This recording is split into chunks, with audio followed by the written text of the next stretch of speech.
Hello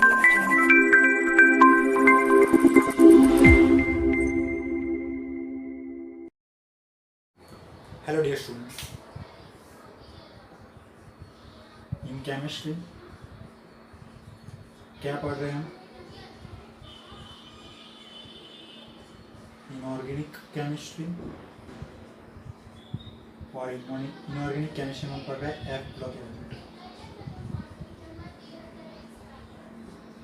क्या पढ़ रहे हैं हम? F block element. Okay, d and f block element पढ़ रहे थे, उसमें से हमने डी ब्लॉक एलिमेंट कंप्लीट कर दिया। हमारा जो डी ब्लॉक था वो कंप्लीट हो गया है और अभी हम सिर्फ क्या पढ़ने वाले हैं? F block element. क्या डेफिनेशन देंगे? If last electron of any element occupying F orbital, अगर किसी का लास्ट इलेक्ट्रॉन किस में ऑक्यूपाई होता है? एफ ऑर्बिटल में, तो उसको हम क्या बोल सकते हैं? एफ ब्लॉक एलिमेंट बोल सकते हैं। क्या बोल सकते हैं? F block element. Total number of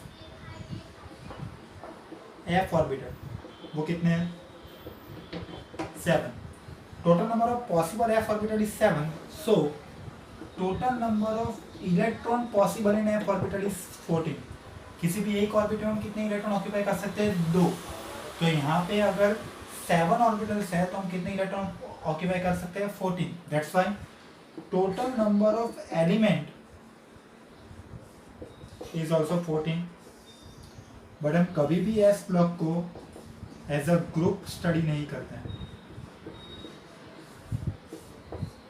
आपको पता होगा, अगर हम पी ब्लॉक पढ़ते हैं तो ग्रुप 15, 14, 13, 16, 17, 18 ऐसे पढ़ते हैं। अगर हम एस ब्लॉक पढ़ते हैं तो कैसे पढ़ते हैं? Group 1 and group 2। लेकिन डी ब्लॉक को हम कैसे पढ़ते हैं? As a series. First transition series, second transition series and third transition series. ऐसे ही हम एफ ब्लॉक को कैसे पढ़ते हैं? एज अ सीरीज, लाइक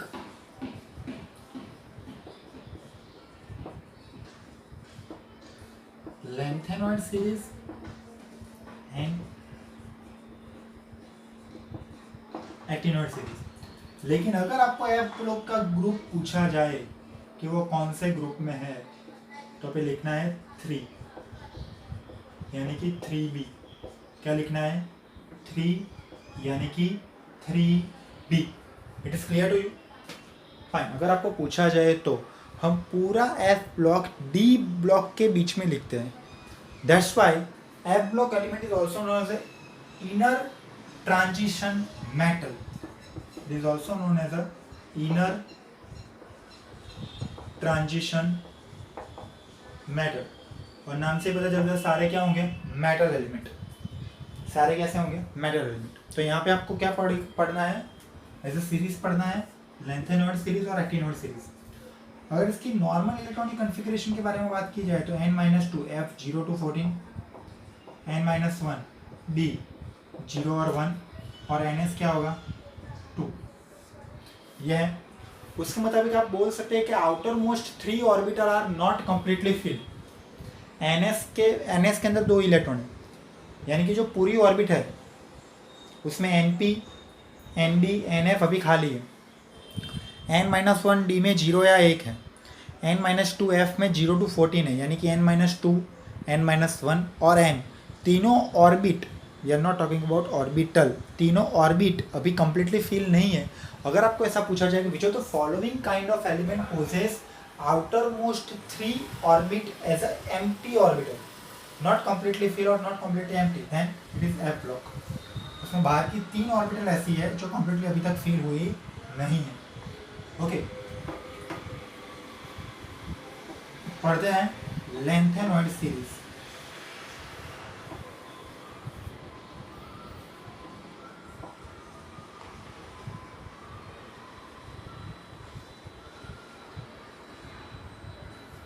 याद रखना है, lanthanum is a d block element. बहुत सारे बच्चे इसमें गलती करते हैं, जैसे कि स्कैंडियम है, इट्रियम है, लेंथेनम है और एक्टिनियम है। ये जो लैंथेनम की पोजीशन है उसी पोजीशन में हम दूसरे 40 एलिमेंट अप्लाई करते हैं cerium to lutetium 58 to 71. All 14 element is known as a lanthanoid element, but lanthanum is not a lanthanoid element. आपको याद रखना है lanthanum is a d block element. Lanthanum is what? It's a d block element. lanthanum की जो position है उसी position में हम सीरियम से लेकर ल्यूटेशियम को लिखते हैं और उसकी वजह से उसको क्या बोला जाता है लैंथेनॉइड सीरीज के एलिमेंट या फिर लैंथेनॉइड्स क्या बोलेंगे हम लैंथेनॉइड्स एलन फाइन। वैसे लैंथेनम डी ब्लॉक का एलिमेंट है वो एफ ब्लॉक का है नहीं। इसमें सिर्फ प्रोमिथियम ही एक ऐसा एलिमेंट है जो रेडियो एक्टिव एलिमेंट है, दूसरा कोई एलिमेंट रेडियो एक्टिव नहीं है। अनदर थिंग, अगर इसकी इलेक्ट्रॉनिक कॉन्फ़िगरेशन के बारे में बात की जाए 4f1 to 14 5d 0 to 1 और 6s 2 है। इलेक्ट्रॉनिक कॉन्फ़िगरेशन ऑफ एलिमेंट में इरेगुलरिटी आपको मालूम होगी इन 4f के अंदर जितने भी इलेक्ट्रॉन ऑक्यूपाई होंगे उसमें इरेगुलरिटी प्रेजेंट होगी। जैसे कि 4f1 तो 4f3 बाद में 4f4 बाद में 4f6 डायरेक्ट कुछ भी इरेगुलर हो सकता है, लेकिन इसमें आउटर मोस्ट 3 इलेक्ट्रॉन प्रेजेंट है, उसकी वजह say that common oxidation number is +3 और सारे +3 में यानी कि सीरियम +2 टू ल्यूटेशियम +3 तक हम जाएंगे तो आपको मिलेगा 4f1 to 4f14, उसमें कोई इरेगुलरिटी नहीं है। समझ में आ रहा है मैं क्या बोल रहा हूँ? अगर एलिमेंट की इलेक्ट्रॉनिक कन्फिगरेशन होगी तो इसमें इरेगुलरिटी पॉसिबल है, लेकिन सीरियम +3 से ल्यूटेशियम +3 में जाएंगे तो ये बाहर के 3 इलेक्ट्रॉन निकल जाएंगे और क्या आएगा 4f1 4f2 4f3 4f4 till 14, उसमें कोई इरेगुलर अरेंजमेंट होती नहीं है। क्लियर?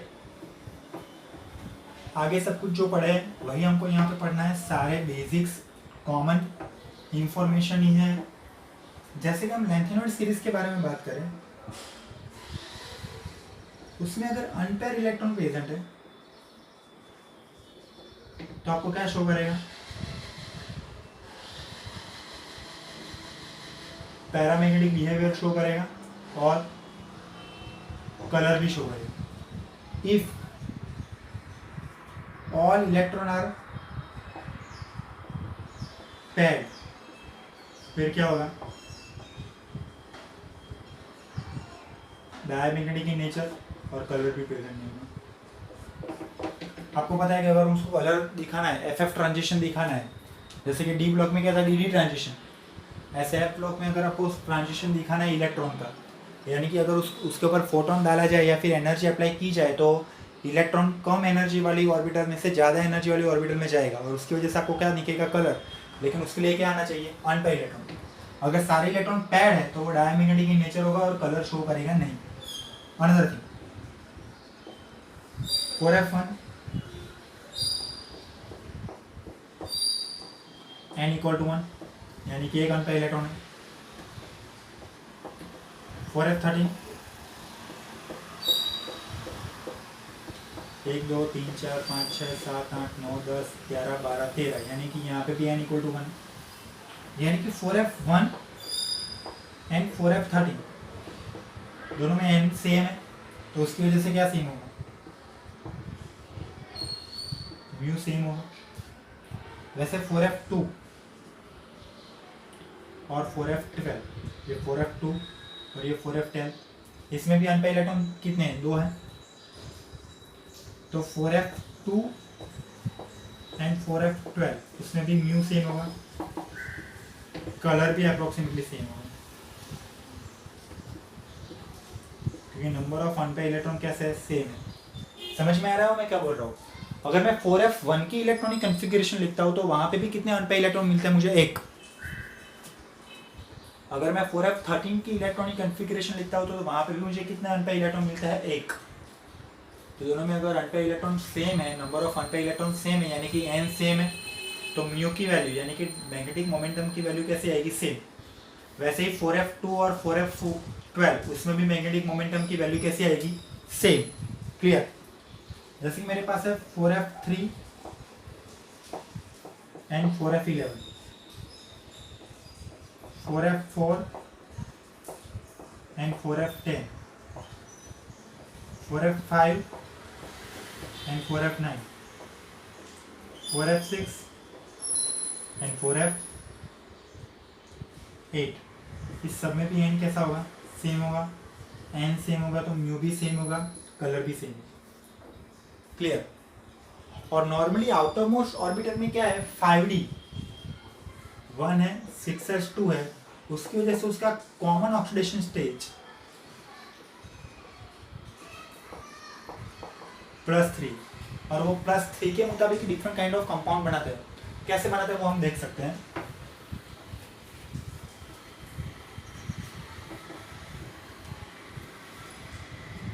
जैसे कि लेंथेनॉइड की साइन मैंने ऐसे रखी, लेंथेनम +3 बना, O-2 यानी कि Ln2O3 बनेगा, ऑक्साइड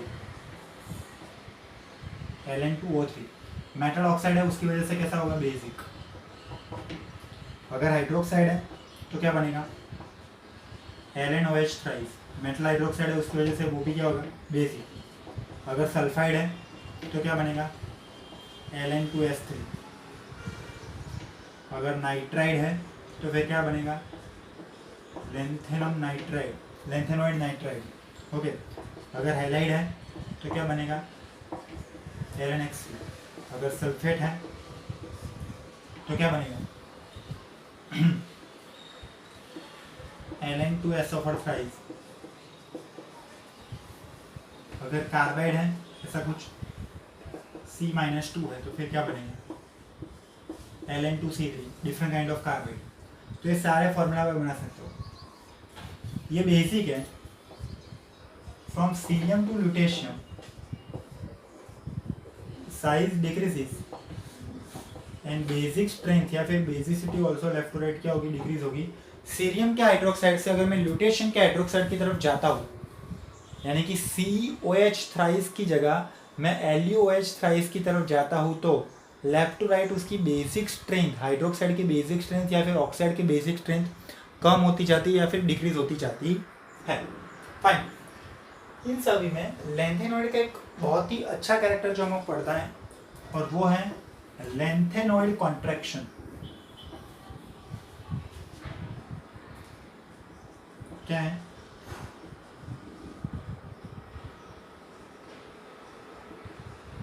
लेंथेनॉइड कॉन्ट्रैक्शन याद कीजिए फिर से। इलेक्ट्रॉन कॉन्फ़िगरेशन क्या है?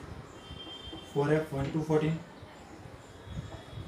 5d 0 का तो 1, 6s2 first orbit, second orbit, third orbit, fourth orbit, fifth orbit, six orbit. 6s2 है, 5d 1 है, 4f 0 to 1 to 14 है। यहाँ पे प्रोटॉन, न्यूक्लियस में प्रोटॉन इंक्रीज होगा, 4f में इलेक्ट्रॉन इंक्रीज होगा। नंबर ऑफ प्रोटॉन्स या फिर nuclear charge increases and same number of electron increasing in fourth orbit. जैसे जैसे हम सीरियम से ल्यूटेशियम की तरफ जाते हैं तो नंबर ऑफ प्रोटॉन या फिर न्यूक्लियर चार्ज इंक्रीज होता है, क्योंकि नंबर ऑफ प्रोटॉन इंक्रीज हो रहे हैं। प्रोटॉन कहाँ पे? न्यूक्लियस में, तो फिर न्यूक्लियर चार्ज इंक्रीज होगा। और जैसे जैसे वहाँ पे प्रोटॉन इंक्रीज हो गए, उसी तरह 4f में नंबर ऑफ इलेक्ट्रॉन इंक्रीज हो गए। तो वो कौन सी ऑर्बिट में इंक्रीज हो रहे हैं? फोर्थ ऑर्बिट में। Fourth orbit is comparatively near to nucleus. वैसे तो फोर्थ ऑर्बिट दूर है, लेकिन यहाँ पे 5d और 6s में पहले से ही इलेक्ट्रॉन प्रेजेंट है। 5d ऑर्बिटल में और 6s ऑर्बिटल में पहले से ही इलेक्ट्रॉन प्रेजेंट है, अगर वहाँ पे पहले से ही इलेक्ट्रॉन प्रेजेंट और उसके बावजूद 4f इलेक्ट्रॉन में इलेक्ट्रॉन जाते हैं, इलेक्ट्रॉन इंक्रीजेज इन 4f ऑर्बिट, यानी कि फोर्थ ऑर्बिट में इलेक्ट्रॉन इंक्रीज हो रहा है, देन अट्रैक्शन फोर्स इंक्रीजेज।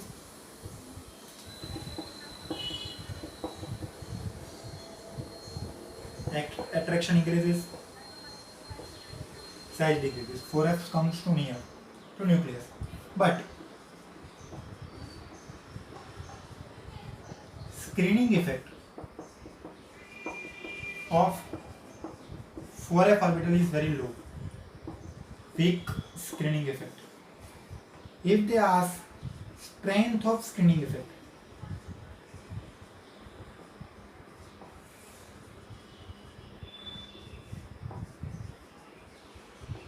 तो क्या आएगा, S greater than P greater than D greater than F। F की स्क्रीनिंग इफेक्ट सबसे कम है। Screening effect represent repulsion between electron and we know that effect or strength of screening effect of f orbital electron is very low. It means f electron cannot show more repulsion between electron.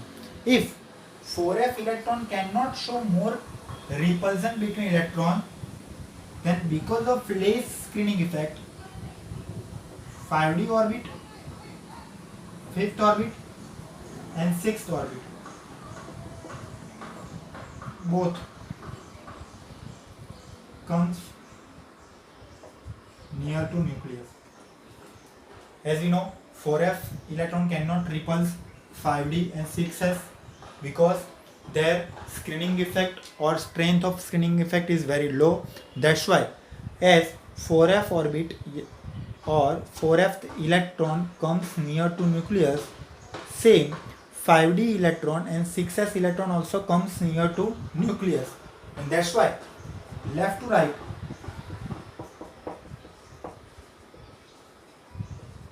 size or radius decreases, which is known as a lengthenoid contraction, और उसकी वजह से क्या होता है, from cerium to lutetium बहुत ही ज़्यादा change आपको देखने को मिलता है साइज में या फिर रेडियस में। ठीक है, उसका रीज़न मैंने पूरा यहाँ पे लिखा हुआ है। लेकिन लेंथेनॉइड कॉन्ट्रैक्शन की वजह से क्या होता है, उसके फैक्टर्स जो भी है वो कैसे अप्लाई होता है, then because of lanthanoid contraction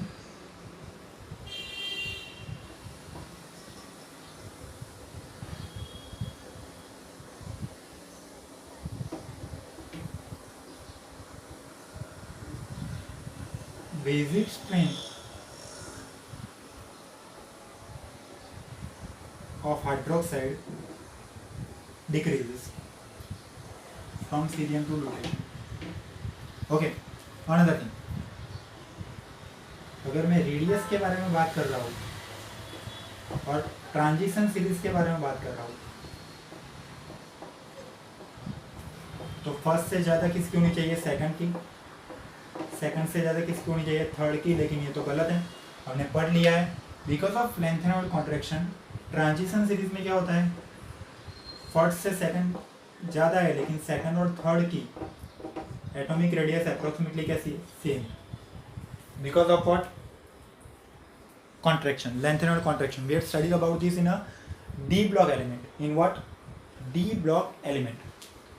अगर मैं आयोनाइजेशन पोटेंशियल के बारे में बात कर रहा हूँ, अगर मैं आईपी के बारे में बात कर रहा हूँ, तो मैं क्या बोलूँगा, in transition series up to down IP decreases, लेकिन ये गलत है, फर्स्ट से सेकंड की कम है लेकिन सेकंड से थर्ड की क्या है, ज़्यादा है। क्यों, क्योंकि सेकंड और third, second transition series and third transition series element possess same atomic radius, but nuclear charge in third transition series is comparatively high।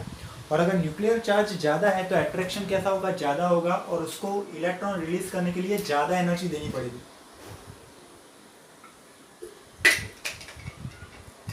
उसको इलेक्ट्रॉन रिलीज करने के लिए क्या करना पड़ेगा, ज़्यादा एनर्जी देनी पड़ेगी।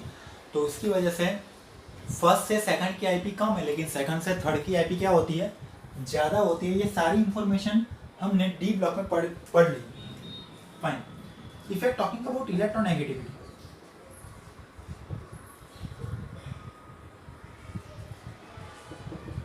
then up to down decreases, but electronegativity of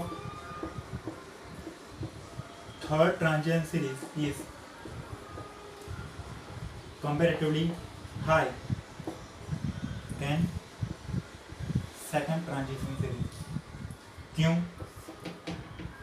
radius same लेकिन नंबर ऑफ इलेक्ट्रॉन ज़्यादा है या फिर न्यूक्लियस चार्ज ज़्यादा है.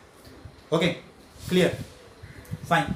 That the basic concept of lanthanoid series. Okay, जैसे लेंथेनॉइड में लेंथेनॉइड कॉन्ट्रैक्शन हुआ है, उसी तरह अगर एक्टिनॉइड सीरीज में होगा तो उसको हम बोलेंगे actinoid contraction. Both are same, both are possess same character.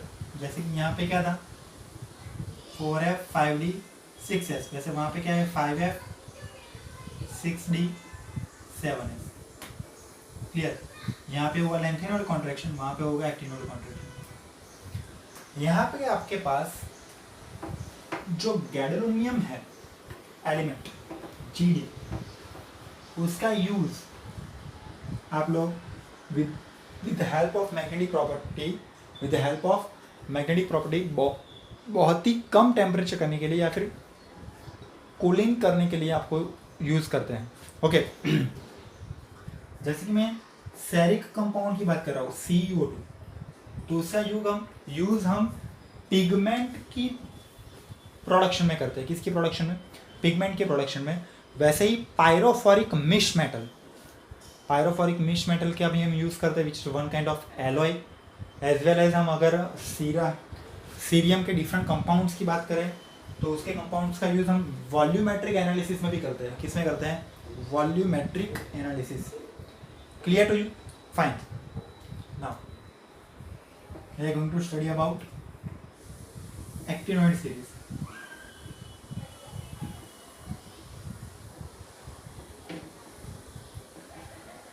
Actinium is a D block element, लेकिन उसकी जो पोजीशन है उसी में हम क्या लिखते हैं? Thorium to lawrencium.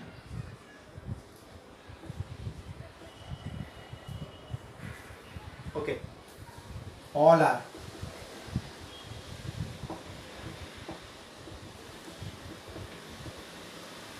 रेडियोएक्टिव. सारे एलिमेंट रेडियोएक्टिव. अगर इनका ग्रुप पूछा जाए, थर्ड ग्रुप 7th पीरियड, और इसकी नॉर्मल इलेक्ट्रॉनिक कॉन्फ़िगरेशन पूछी जाए तो फिर 5f 0 to 14 6d 0 और 1 और 7s2. ओके, इलेक्ट्रॉनिक कॉन्फ़िगरेशन अगर ऑफ मेटल होगा उसमें irregularity of electron in 5f orbital देखा जा सकता है. जैसे कि हमने देखा था किसमें? लेंथेनॉइड में. वैसे अगर यहाँ पे भी एलिमेंट की इलेक्ट्रॉनिक कॉन्फ़िगरेशन के बारे में बात की जाए, अगर हम एलिमेंट की इलेक्ट्रॉनिक कॉन्फ़िगरेशन के बारे में बात करें तो यहाँ पे भी irregular arrangement of electron in 5f orbital देखा जाएगा. लेकिन because of this common oxidation number इसमें भी +3 है. अगर एक्टिनॉइड में +3 ऑक्सीडेशन नंबर देखा जाए तो फिर क्या होगा? थोरियम +2 +3 से अगर हम लॉरेंशियम +3 में जाए तो 5f12 5f14 देखा जाएगा without any kind of irregularity. Thorium से जैसे ही चालू करेंगे हम तो टिल 5f14 तक हमें जाएगा लॉरेंशियम +3 में 1 2 3 4 without any irregularity. Fine. Another thing, अगर हम थोरियम की इलेक्ट्रॉनिक कॉन्फ़िगरेशन के बारे में बात करें, thorium does not possess. Thorium की इलेक्ट्रॉनिक कॉन्फ़िगरेशन में 5f0 है. थोरियम की इलेक्ट्रॉनिक कॉन्फ़िगरेशन में क्या है? 5f0. यानी कि थोरियम की इलेक्ट्रॉनिक कॉन्फ़िगरेशन में 5f में इलेक्ट्रॉन प्रेजेंट नहीं है, लेकिन थोरियम +3 की इलेक्ट्रॉनिक कॉन्फ़िगरेशन में 5f1 है. थोरियम +3 की इलेक्ट्रॉनिक कॉन्फ़िगरेशन में क्या है? 5f1. उसकी वजह से, और थोरियम के जो भी कैरेक्टरिस्टिक्स है, they are match with actinoid series element. That's why हम थोरियम को किस में रखते हैं, एक्टिनोइड सीरीज में रखते हैं।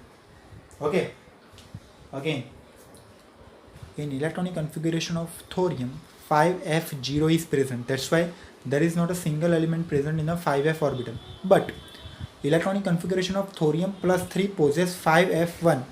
Because of this, and characteristics of thorium element is nearly same with actinoid series element. That's why we put thorium in a actinoid series. Clear? Same यहाँ पे भी वही फैक्टर अप्लाई होंगे जैसे उसमें था लेंथेनॉइड कॉन्ट्रैक्शन, वहां पे होगा actinoid contraction. If any unpaired electron present होगा तो फिर क्या मिलेगा, कलर, और वो क्या होगा, paramagnetic in nature. If all electron are paired तो फिर वो कलर नहीं शो करेगा, कलरलेस और diamagnetic in nature. Same here, if there is 5f1 and 5f3 both possess single n equal to 1 unpaired electron, that's why दोनों के जो भी डायपोल मैग्नेटिक मोमेंटम होंगे वो सेम आएंगे। 5f2 और 5f12 में भी डायपोल मैग्नेटिक मोमेंटम सेम आएंगे, उसकी वजह से कलर भी अप्रोक्सीमेटली कैसा आएगा, सेम आएगा। दे can show +7 oxidation number. Maximum oxidation number of uranium is +6। हमने यूज किया था UF6। क्या यूज किया था, UF6, Graham's law of rate of diffusion of gas, उसमें हमने UF6 यूज किया था। क्लियर? यानी कि यूरेनियम की मैक्सिमम ऑक्सीडेशन स्टेट है +6। They can show +7 oxidation state also. Okay, it means they can show different kind of oxidation number. लेकिन compare to actinoid series,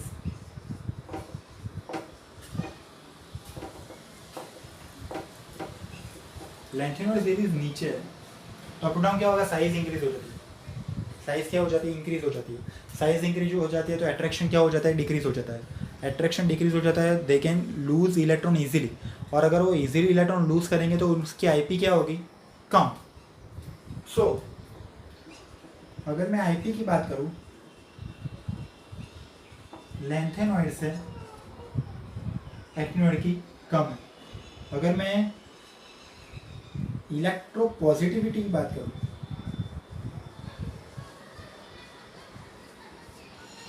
तो फिर लेंथेनॉइड से एक्टिनॉइड की ज़्यादा है। क्यों? क्योंकि वो इजीली इलेक्ट्रॉन लूज करके इलेक्ट्रोपॉजिटिव बन जाएगा। तो इसके अकॉर्डिंग अगर मैं इलेक्ट्रॉन नेगेटिविटी की बात करूं तो अप डाउन डिक्रीज होगी, उसकी वजह से लेंथेनॉइड से एक्टिनॉइड की कम होगी। अगर मैं मेटालिक कैरेक्टर की बात करूं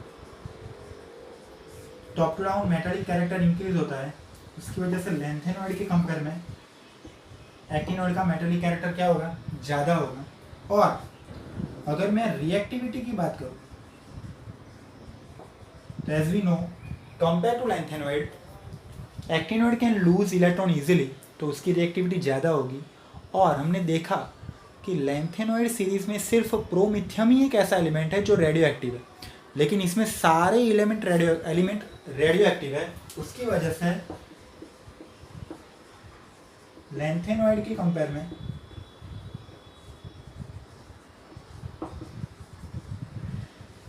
एक्टिनॉइड की रिएक्टिविटी क्या होगी, ज़्यादा होगी।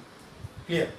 मेनली एक्टिनॉइड में सारे एलिमेंट रेडियो एक्टिव है, उसकी वजह से उसका यूज हम न्यूक्लियर रिएक्शन में, न्यूक्लियर रिएक्टर में और न्यूक्लियर फिजन के बाद एलिमेंट को तोड़ के उसमें से एनर्जी हम ले सकते हैं, न्यूक्लियर फ्यूजन कर सकते हैं, उसमें से बहुत सारी एनर्जी हम गेन कर सकते हैं, या फिर एटॉमिक बॉम्ब हम अगर हमें बनाना है तो भी हम उसमें इसका यूज़ कर सकते हैं। They are basic use of actinoid series. Lanthanoid series के जो भी यूज है मैंने आगे आपको बोला था, जैसे CO2, gadolinium in volumetric analysis, pyrophoric misch metal etcetera. Okay, pyrophoric misch metal का यूज लाइटर की प्रोडक्शन में होता है। ओके, यहाँ पे हमारा D and F block element chapter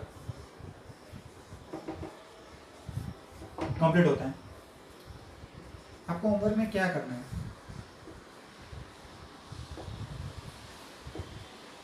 lanthanoid और एक्टिनॉइड, सीरियम सॉल्यूटेशन और थोरियम टू लॉरेंशियम, सबके सिंबल, नेम, एटॉमिक नंबर और इलेक्ट्रॉनिक कॉन्फ़िगरेशन लिखना है। उसके बाद रीड करना है NCERT पूरा, और उसमें कोई भी दिक्कत तो आपको मुझे पूछना है, और आपको सॉल्व करना है एक्सरसाइज फ्रॉम NCERT।